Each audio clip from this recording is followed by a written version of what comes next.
Hey y'all, welcome to the Acting Like a Mom podcast. My name is Alicia, your host, and today I'm doing a solo episode, an episode from home. The heat, we got the air blowing over here. Hopefully you can't hear it. The kids are downstairs. We'll see how they do. And I feel like solo episodes, I feel like they're kind of an insecurity for me because I'm always like, what am I going to tell them? Like, what can I possibly say? The whole purpose of this podcast for me was to tell other women's stories because I could only speak to my story and my experiences. And after a while, it gets repetitive. So I love talking to other women. So I guess I feel a little self-conscious because I'm like, what could I possibly offer? And then I'm like, I could offer my experience and my presence. And right now, I'm feeling a little anxious in the industry. You know what I'm saying? You know what I'm saying because it's a little wonky out there. And I feel like this weekend I almost crashed out. I had to do some research. I had to look things up. And then I just had to take a break from my phone all Sunday. I feel like I just try to put my phone aside, be present, listen to some sermons. We went to church. I was just trying to you know me. I like to infiltrate my mind with positivity. So it was really just about the industry. You know what? Let's just get straight into the episode now. So without much further ado, here we go. Hey. Welcome to the Acting Like a Mom podcast. I am Alicia, your host, and we are here to shine a spotlight on the incredible and often untold stories of mothers navigating the fast-paced world of the entertainment industry. Let's get to it. Mama. All right, y'all, let's just get straight into it, okay? Because it's wild over here. I know I just said I almost had a crash out, right? Well, I did. I did have a crash out, and I had to just recalibrate and reset myself. It's just the industry is very, dare I say, kind of scary right now. I think a lot of actors, we've, just been holding out and hoping for the next year to be better and the next year to be better. And it's just been kind of this wild ride and having a lot of hope. And, we just keep getting these bumps and it just doesn't seem like we're getting a break. You just gotta we're just holding on to hope. And I feel like ever since COVID, really, because COVID kicked off the craziness and that was in 2020. And that lasted for however long. But I will say the one thing that was good that happened from COVID was we were able to do self-tapes, which has allowed us, me, my family, and I'm sure other people to leave LA and still be able to act because a lot of the things went to self-tape, all theatrical, I believe is all online and self-tapes. I'm sure, when you get further, then it'll be in person. But that was one good thing. But then after COVID, then there was the strikes. We had the writer's strike and we had the actor's strike. For that one, not gonna lie, that one didn't really affect me personally because I was pregnant for that. So I was like, if there's any time, it would be now. No one's working at all. Now we have tariffs, and that didn't help because people are already shooting stuff in different states and in different countries. And I feel like there's a lot of buzz about how much money jobs are saved. People are literally flying out cast, crew, putting them in hotels, putting them up, and that's still saving the money. And we've talked, was it Rob Lowe? Rob Lowe said they saved $200,000 or something. For that's insane. California needs to do better, which they actually did. See all the cons. I'm giving you a pro. The one pro is today, literally a couple hours ago, California got approved, or I think by Friday it would be voting, but it's looking like it's going to get approved for 750 million. Is it 750? What is it? 750 million of a tax credit, versus before it was 330 million for the tax credit. Basically, if you don't know, other states and other places, they give you a percentage of a tax credit. California gives you that, but it also caps out at a certain number, and the number was 330 million. That's not that much money in the scope of you got these Marvel movies, these huge big budget movies that's taking it caps out at 333 million. It caps out at 333 million. So now they doubled it and now it's 750 million, and I think it's opening up to animations and shorts and all these other projects. So I think that should help a little bit. And then lastly, we have AI.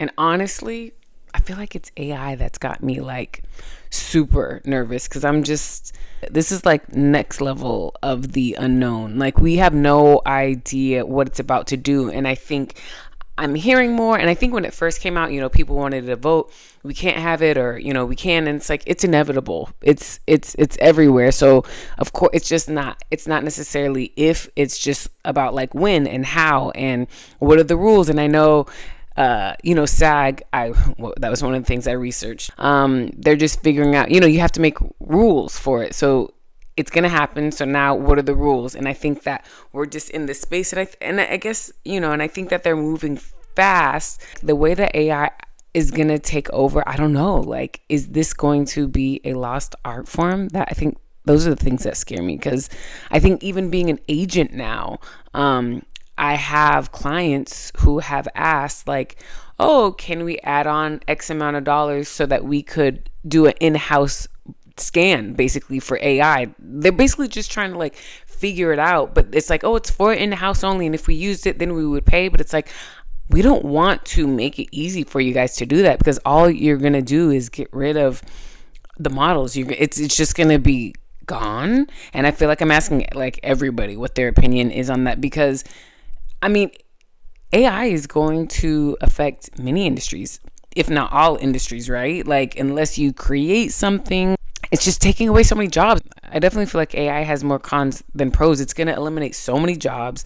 Like, don't we need, I know the idea of it is to like save time, save money, I guess, in the big picture, but like, that's how the economy works, right? We need money to flow. And even if you weren't in this industry, it almost feels like you are in a race to not be replaced. Like, what job is it that I can have that cannot be replaced? So it's such a new, millennials, we've had a lot of things change while we were out here.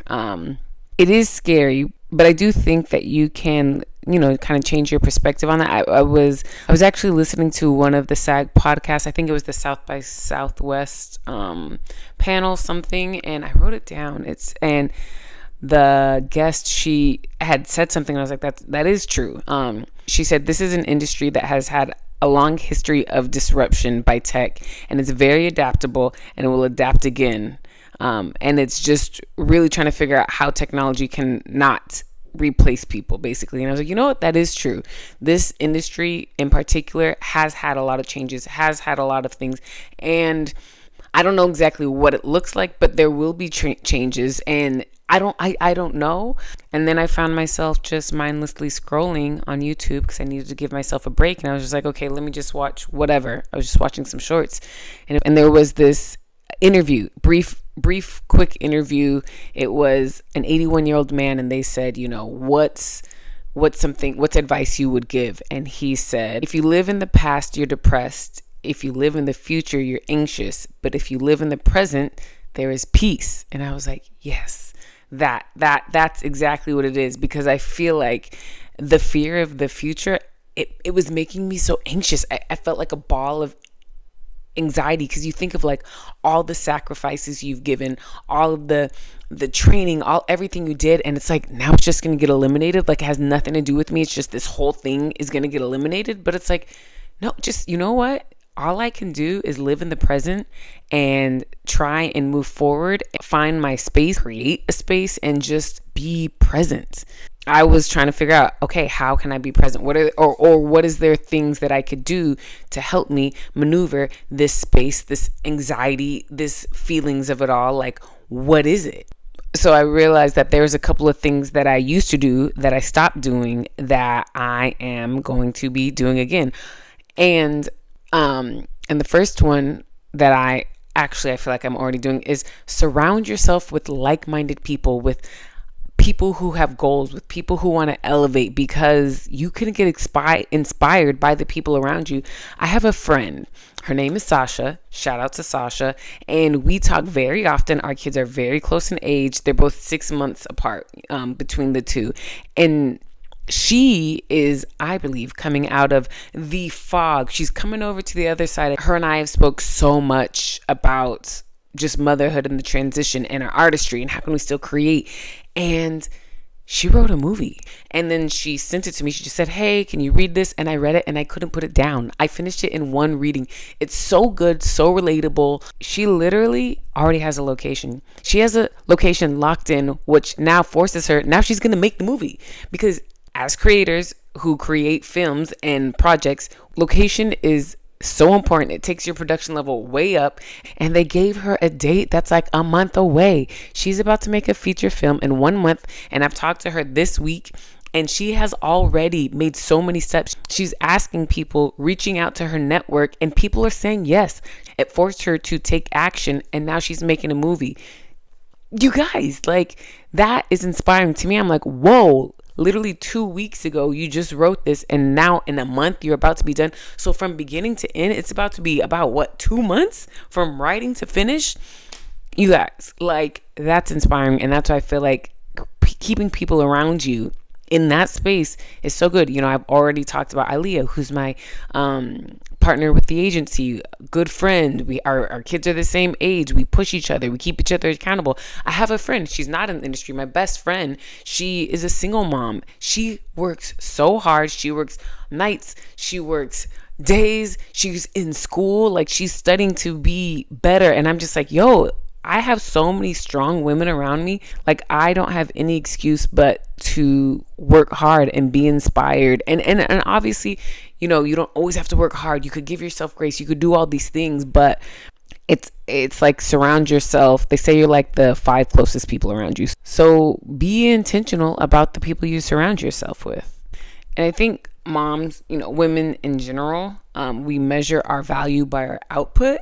And I think there's something to be said about what we are able to do during these slow seasons, like how we're able to realign, how we're able to reflect, and how we're able to rest, and what we're able to do in this space, in this quiet time. And something that we should be doing as actors is reevaluating all of our materials. Take some new headshots. I just took my new headshots. I haven't taken my headshots with my new hair. These are my first actual headshots, my first actual commercial headshots. I feel like a lot of people are doing that.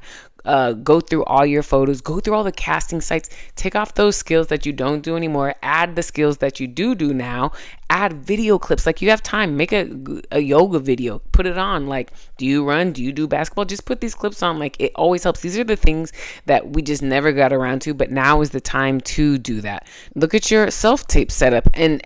And going back to like the headshots and photos, I think right now is a great time to set up a brand, take pictures, like create. I know like social media and all these things, like it's a love-hate relationship for us all. But it is our own pitching tool. We are able to pitch ourselves there. And I think in this world of AI, I think when you create a brand of Alicia, I'm Alicia, it gives you a leverage versus you just being Joe Schmo that they're going to copy. So I think building a brand would be very smart right now. Whatever that brand is, it doesn't have to be like super crazy, but like use what we have. We have so much, we have access to everything. Now is the time to create. Now is the time to make those projects that you didn't want to. Now is the time I feel like people are willing to help out because we are looking for things to do.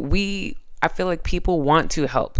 People want to help people who have an idea. You could also like freshen up on your skills, or add a new one, whether it's like voiceover or writing or directing, taking workshops, like doing things like this, or dare I say, explore the outside world. What else is out there? I mean, I am podcasting. Never did I think I would be podcasting. So I think now's the time to like, I don't know, like, see how you could use your creative skills in maybe a different space. No matter what, right? We are creative people and we want to share something. So it's like, if I can't do it through you, how can I create it myself? So I think right now is a great time to just explore, pivot, still use your creative energy. I also encourage you to reach out to other moms in the industry and create groups. And you know I love me an accountability group, and I think that could this could be the opportunity to create a village that maybe you didn't have time to before. You could create new mom friends. You can have your kids have friends. Like, this is the time to explore motherhood in maybe a way that you didn't have the time to before. In the industry, like, we have more grace with each other, whether it's like you want to go over scripts or you want to like toss ideas with each other. Like, we don't get irritated. Like, I feel like I feel a little bit more self-conscious if someone doesn't have kids and my kids are like loud in the background or being obnoxious or like popping up in the screen like hi. Like, when it's a mom, I don't feel like as stressed out of to try and get them to like be quiet. So I feel like I'm encouraging you to reach out to other moms, make groups, go to the park, go over scenes, write stuff together. Like, even if you're not a writer, write things together. Just keep your brain moving. Like, use this time beneficially and create a space where you are creating your brand, like, this is the time. So the last thing that I would advise you to do is educate yourself. It's so easy to live in fear, especially when we're getting so much noise and we're getting so many headlines and so many things going on in the world. So educate yourself. Don't look at the storylines and think that it's truth. Like, fact check things, look up things. And I think in this industry, it's so like wonky donk. So like, listen to things. Podcasts are great. Audrey helps actors. If you aren't listening to her podcast and you're an actor, run that. It's so informative. She has so many guests. There's so many, you could go on a wild ride. At first I was like, what could she possibly tell me that I don't already know?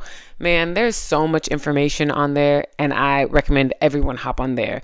Another podcast I listen to is One Broke Actress with Sam Valentine, which ironically, funny story, when I was first researching if I should do this podcast, if there was any need for it, if there was something already done, or if there was already one like this, I was looking up on YouTube. I was looking everywhere, and I remember I saw she had a podcast episode. It was a Mother's Day episode, and it was like 3 moms that came on and were just talking about their experience and all these things. And I was like, yes, there was definitely a need for this. Like, these are the conversations that need to be heard. These are the conversations that need to be said. So I think seeing that in that moment where I was already thinking, validated that this was a good idea and that I should. And then full circle moment, a year or 2 later, when I actually fell through, she has a podcasting course that I took.